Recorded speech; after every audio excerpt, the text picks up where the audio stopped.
Bonjour YouTube, bienvenue à tous. Aujourd'hui, je vous partage non pas une, non pas deux, mais 5 astuces essentielles qui me sauvent quand je veux tenir un déficit calorique sans craquer. On va parler bouffe, organisation, cerveau et même de ce que tu bois. Parce que tenir un déficit, c'est pas instinctif. Si tu le fais à l'arrache, tu finis par grignoter tout dans le placard à minuit. Ça, c'est du vécu. Petite piqûre de rappel pour les nouveaux. Le déficit calorique, c'est la base de la perte de poids. Tout le monde en parle, plus ou moins. Why a calorie deficit? In a calorie deficit, Créer un déficit. Tu consommes moins de calories que ce que tu dépenses et ton corps puise dans ses réserves. Donc de là, tu perds du gras. Mais en contrepartie, tu as des petites faims, fringales et des frustrations qui risquent d'arriver avec. Si tu gères mal, tu lâches tout. Donc je vais te filer des méthodes simples, concrètes et testées pour rendre ton déficit vivable, efficace et même motivant. Allez, comme d'hab, prenez chips, poireaux, cacahuètes et on est parti. Alors astuce numéro 1, manger un grand volume pour peu de calories. C'est le premier pilier, le volume alimentaire. C'est simple, tu veux remplir ton estomac sans exploser ton quota calorique. Par exemple, une assiette pleine de légumes, t'es à 100-150 calories. Alors qu'une petite poignée de cacahuètes, tu files dans les 300 facile. Donc le but, c'est de tromper la faim avec du volume. Et dans ces cas-là, tes alliés, ça va être tout ce qui est courgettes, champignons, concombres, épinards, chou-fleur, popcorn nature, blanc d'œuf et shirataki de konjac. Ça, c'est pas mal. Ça coûte un peu cher, mais je trouve ça vraiment bien. Mais fais attention aux sauces, parce qu'une salade, ça peut vite monter à 700 calories si tu vas fort. Et une petite astuce, si tu ne sais pas quoi faire de tous ces aliments que je t'ai cités, abonne-toi, peut-être de l'autre côté. J'ai déjà des recettes sur la chaîne, mais je peux en faire d'autres. Astuce numéro 2, planifier ses repas et structurer sa journée. L'erreur classique, c'est croire que tu vas gérer sur le moment. Et là-dessus, quand t'as faim, tu gères que dalle. Rien, t'ouvres une appli de livraison. Le meal prep, la préparation des repas, c'est une arme anti-craquage. Et au final, c'est plus rapide que de cuisiner chaque repas au jour le jour. Donc prépare protéines, légumes cuits et tu doses tes féculents. Tu gardes un repas plaisir dans la semaine, tu manges ce que tu veux mais pas n'importe quoi. Et pas n'importe quand. Le cheat meal dans tout ça, ça peut te rebooster mentalement, éviter les frustrations et t'aider socialement. Mais si c'est mal géré, c'est l'explosion de ton déficit hebdomadaire. Donc un petit conseil, planifie-le. Par exemple, si ton déficit journalier il est de 500 calories, du lundi au vendredi, au lieu de faire 500 calories, tu passes à 600 de déficit.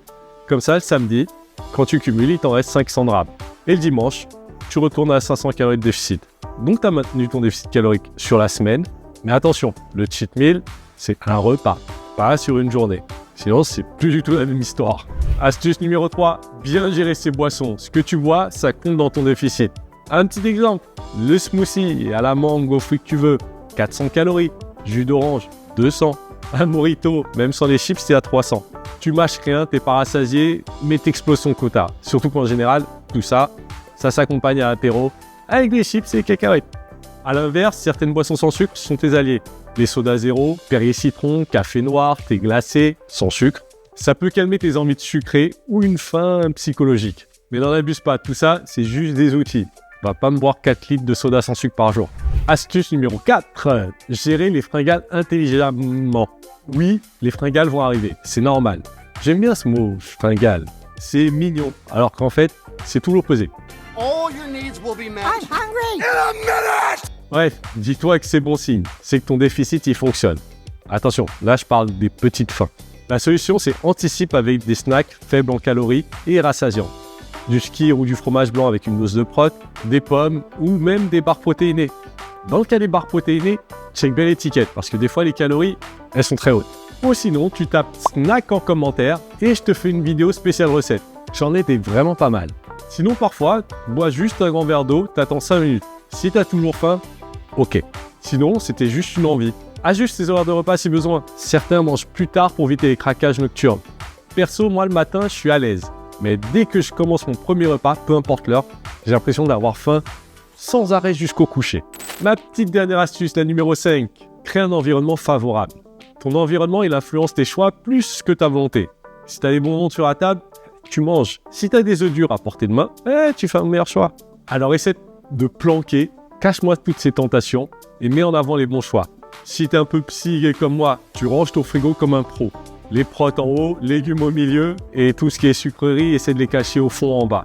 Et force pas toute ta maisonnée à ta diète. C'est pas le but, mais moins de tentations visibles, c'est moins d'efforts psychologiques. Et voilà, t'as maintenant 5 astuces solides pour tenir ton déficit sans te priver, sans t'isoler et sans péter les plombs. La clé, c'est pas la perfection, c'est la régularité. Applique ce que tu peux, progresse à ton rythme et surtout, n'attends pas la motivation pour commencer. Commence, la motivation, elle viendra. Si t'as aimé la vidéo, like, abonne-toi, dis-moi en commentaire quelle astuce tu vas tester dès la fin de cette vidéo. Et souviens-toi, le déficit, c'est pas une punition, c'est une stratégie. Et comme toute stratégie, ça se construit. Et fais pas le fou avec les cheat meals. Allez, on se revoit dimanche prochain. Chalana, abonnez-vous s'il vous plaît.